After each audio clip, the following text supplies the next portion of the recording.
যি এটা জুৱা চলিছে তাত জুৱা চলি আছে আৰু ইয়াতে নাচ গানো চলি আছে। আমাৰ অঞ্চলখন কি বেংকক থাইলেণ্ড বনাব বিচাৰিছে নেকি? আমাৰ অঞ্চলখন কি গোৱা বনাব বিচাৰিছে নেকি? তাত জুৱা চলিব, তাত মদৰ আড্ডা চলিব, তাত ড্ৰাগছ চলিব, তাত বেআইনী কাৰ্যকলাপ এণ্টি ছ'চিয়েল এক্টিভিটিবিলাক চলিব বুলি পাইছে। তাত চৰকাৰ নাই, তাত কোনো জিলা প্ৰশাসন নাই, আৰক্ষী প্ৰশাসন নাই, তাত কোনো থানা নাই। এইটো এটা গভৰ্ণমেণ্ট লেছ টাইপত চলি আছে। দুৰ্গা পূজাৰ পৰা আৰম্ভ কৰি, লক্ষী পূজাৰ পৰা আৰম্ভ কৰি, দিৱালী আৰু কালী পূজাৰ পৰা আৰম্ভ কৰি, ৰাস মেলা আৰু বৰ্তমান চুকে কোণে মানে ফেষ্টিভেলৰ নামত পিকনিক স্পট খুলিছে, টুৰিজিমৰ নামত পিকনিক স্পট খুলিছে। পিকনিক স্পট খোলাত আমাৰ বাধা নাই। তাত ইনকাম জেনেৰেশ্যন হৈছে, কিছু স্থানীয় যুৱক তেওঁলোকে কিছু পইচা তাত ইনকাম কৰিছে আৰু তেওঁলোকে তাৰ দ্বাৰা উপাৰ্জন কৰি পেলাই চলিবলৈ তেওঁলোকে ৰাস্তা এটা বিচাৰি লৈছে। আমাৰ ক'ব লগা নাই। মানুহবিলাকে পুৰণা বছৰ নতুন বছৰৰ নামত বনভোজ খাবলৈ গৈছে, ফুৰিবলৈ গৈছে, আমাৰ একো বাধা নাই, ক'ব লগা একো নাই।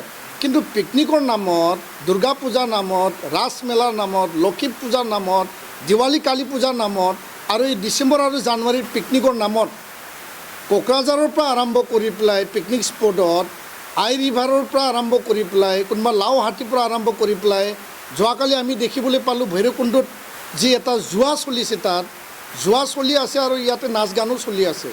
এইটোতো মানে বেংকক বা থাইলেণ্ডত মানে চিনাৰীয়ে হৈ গ'ল।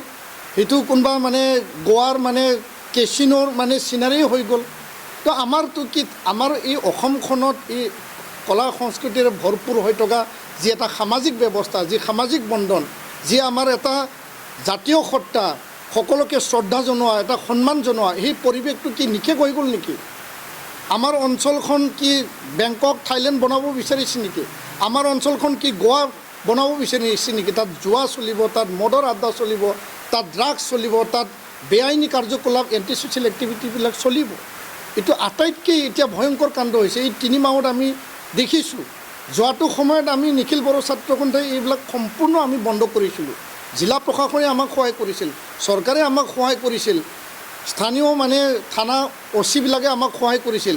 কিন্তু এতিয়া দেখিবলৈ পাইছে তাত চৰকাৰ নাই, তাত কোনো জিলা প্ৰশাসন নাই, আৰক্ষী প্ৰশাসন নাই, তাত কোনো থানা নাই।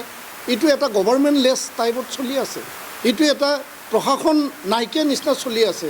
যেনিবা সকলোকে এৰি দিছে, আপুনি মদ খাওক, আপুনি জুৱা খেলক, আপুনি নাচ গান কৰক, তাত ফূৰ্তি কৰক, কাকবা মাৰক, কাকবা পিটক।